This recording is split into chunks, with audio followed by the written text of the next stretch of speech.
Now, News 13 This Weekend at 10 starts with your forecast first.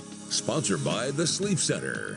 Hey, good Sunday evening. I'm meteorologist Sam Lucy. Live look out from our Perry and Young Tower Cam tonight. A beautiful end to the weekend, especially with all of that sunshine today and pretty clear skies too. However, tonight we'll start to see some of those clouds build back in, but nonetheless, temperatures have dropped a little bit, sitting in the mid 60s in Mariana and Blountstown, increasing to the upper 60s towards Apalachicola, Tyndall, and Panama City here. Destin sitting at 69 to Funiac Springs at 65, and we are still going to drop a couple more degrees as we head into the overnight and tomorrow morning, likely around 60 inland as you wake up, around 65 at the coast. Still looking pretty dry, but the rain does return tomorrow. We'll talk all about it coming up on News 13 This Weekend at 10.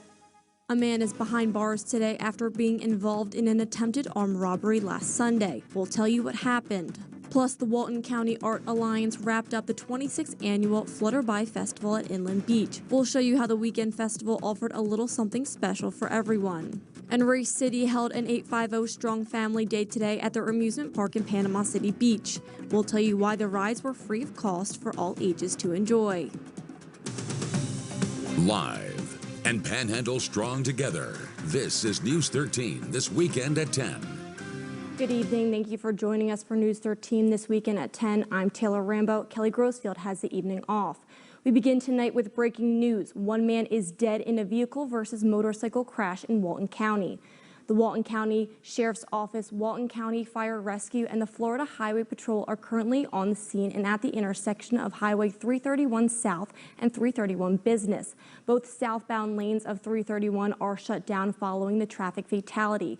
We have a crew headed to the scene and will continue to give you updates through social media as we learn more.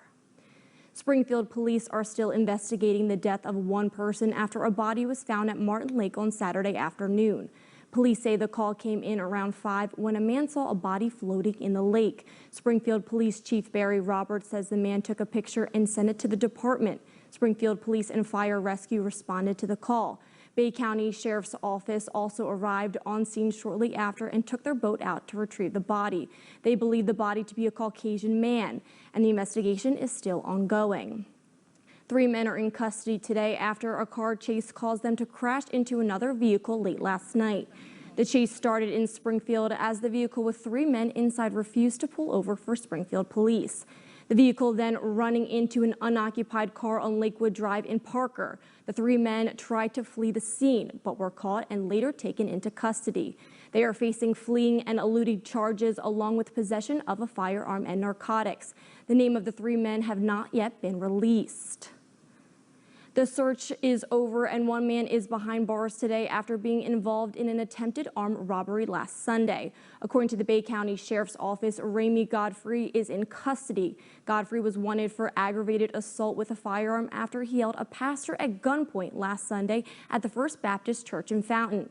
Godfrey fled from the church after a woman called 911, arriving at the church and seeing the pastor, when the arrest was made by the Florida Highway Patrol in Gadsden County, Florida. Earlier today, there were reports of a gas tank explosion at Schooner's restaurant where they hosted Lobster Fest this weekend.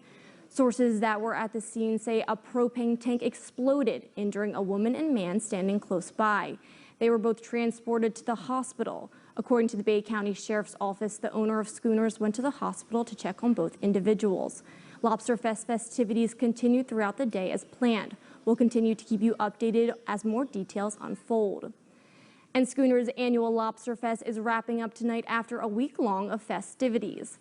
At Lobster Fest this weekend, they served lobster 12 different ways. They served anything from lobster bisque to lobster dip and, of course, full-on lobster tails. Food is all you can eat on the beach. Live music was also played out back of Schooner's all weekend long, and the community enjoyed their time on the dance floor. There was also a diving competition, and the winning lobster came in weighing 8.1 pounds. They brought in, the competitive divers brought in about 50 lobsters, which is pretty good for only one day and under weather conditions, so my hat's up to them. All in all, even despite the weather, we're still serving actually, still serving people here. We probably have a neighborhood of 2,500 people that we serve, maybe 3,000 people. They raised around $11,000 throughout the week with the raffle. All the proceeds will go to buying books and toys for children.